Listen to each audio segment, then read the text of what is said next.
Well, hello there, good peeps. Hope you're well. Now, today is a little bit of a sort of a special occasion because I'm talking to a good friend of mine and filmic collaborator, Fritz O'Skennick. Hello.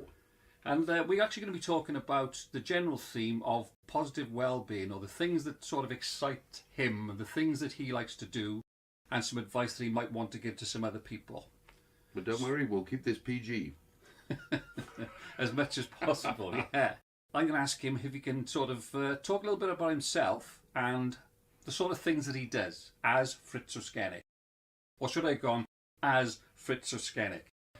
Explain exactly what it is that you do then. What's your bag? The sort of things that actually make you happy and excite you.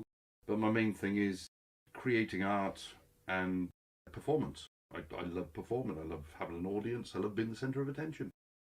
Oh, really? It is what I do, but you know, I'm one of those things. It's not, what do you call them? There's extroverts and introverts. I'd say I'm an omnivert because I'm very much sort of I'm either right out there and right up front sort of thing, or I'm hiding away through the winter with depression and stuff, which is where it comes into the creative therapy element of it, that I do enjoy doing this sort of thing because it brings me out of myself and it helps me to express myself in an artistic way that gives me something to be proud of. And I enjoy creative music. I love to sing. I play guitar, I play piano, and I do love music production as well, you know. So I sort of get down. I'm doing a project at the moment, Fractured Persona. And I do a lot of filmic stuff as well. This is, as Nigel said, he's one of my filmic collaborators and partners in crime when we do these runaway projects. Yeah, various interesting sort of bits and pieces. Yeah. But, also the poetry. Oh yes, I'm also a writer and a poet sort of thing. I've got 10 books out now, which have all been based in creative therapy essentially. It's always helped me through, like the winter months sort of thing, when I don't go out much sort of thing, is mainly when I crack on with the writing, because I'm not going out. But it gives me like a medium to sort of get stuff out of my head. Because I was diagnosed with schizophrenia in 1992. Now I tried various antipsychotic drugs to help me deal with it, but they just weren't working for me because of all the different side effects and stuff, and it was just stifling me, to be honest.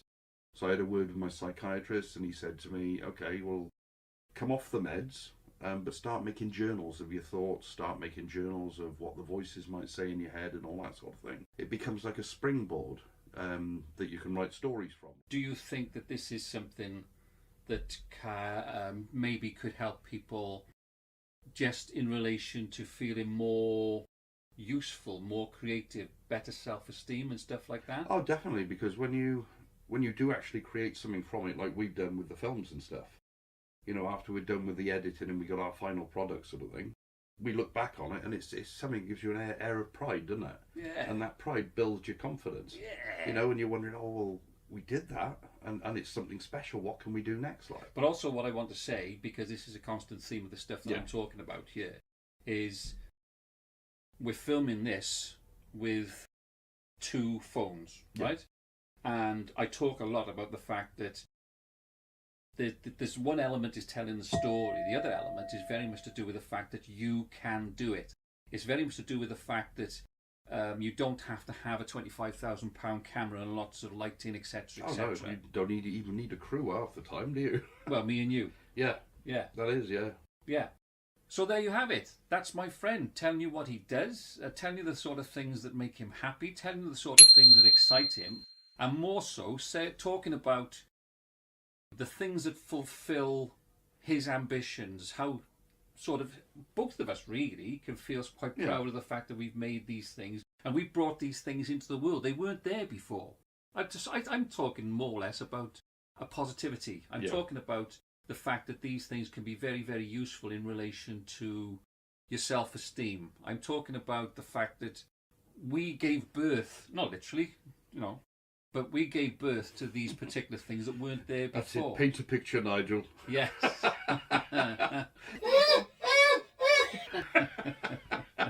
Metaphorically, we gave birth to these things.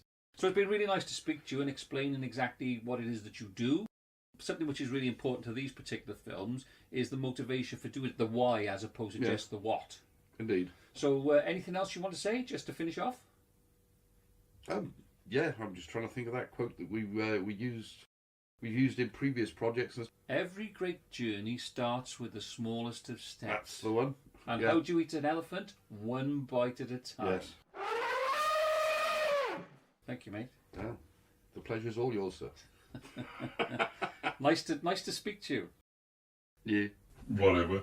Bye. Bye.